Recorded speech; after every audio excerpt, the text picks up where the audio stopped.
Очила, които ви карат да виждате смешно. Нина ровеше и стария таван на баба си, когато намери нещо странно, прашна кадифена кутия с златни букви, които гласят: "Вижте света по вашия начин." Вътре чифт очила. Необикновени, те имаха въртящи се лилави рамки, изкрещи дъгови стъкла и малки звезди, издълбани отстрани. "Стари, но някак готини", каза Нина, плъзгайки ги.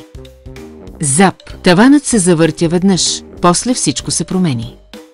Когато Нина погледна огледалото, отражението й кратко намигна в отговор и изпълни танцово движение. Уау! Долу нейното куче Макс сега носеше малък костюм и говореше с британски акцент. "Добро утро, мадам Нина. Да ви донеса ли костите за закуска?" Нина се изкикоти толкова силно, че едва не се спъна в сянката си съвка. В училище нещата станаха още по-откачени. Нейният учител, господин Прикълс, сега имаше гигантски заешки уши и въртеше нос, сякаш душеше моркови.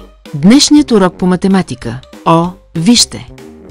Морков. Математическите задачи на дъската започнаха да танцуват чача, викайки отговори. 2+2. Ние сме 4 страхотни приятели. Косата на най-добрата и кратко приятелка Зара се беше превърнала в жълти спагети и момчетата от класа подскачаха като желирани бобчета, вместо да вървят. Дори директорът Стоун, най-строгият жив човек, се беше превърнал в гигантски дискотечен ананас. "Добре ли си?" попита Зара, гледайки как Нина се търкаля на пода от смях. "Повече от добре съм", каза Нина, намествайки очилата. "Аз съм в анимационния рай." На обяд сандвичът и кратко изпя дует с кутията и кратко за сок. По време на физическото възпитание баскетболните топки се носеха като балони и всеки играеше на так, докато яздеше въображаеми дракони. Но тогава се случи нещо странно. Тя отново видя отражението си в огледалото в коридора.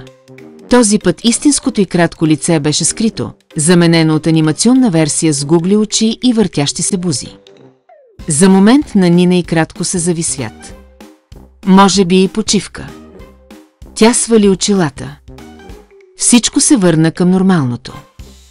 Без заешки ушички, без коса на ювка, без танцуваща математика. Зара все още беше Зара, Макс отново беше просто куче, а господин Прикълс отново беше просто заядлив.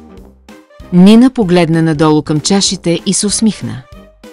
Тя ги пъхна обратно в кадифената кутия и прошепна: "Ще те запазя за черни дни и скучни часове."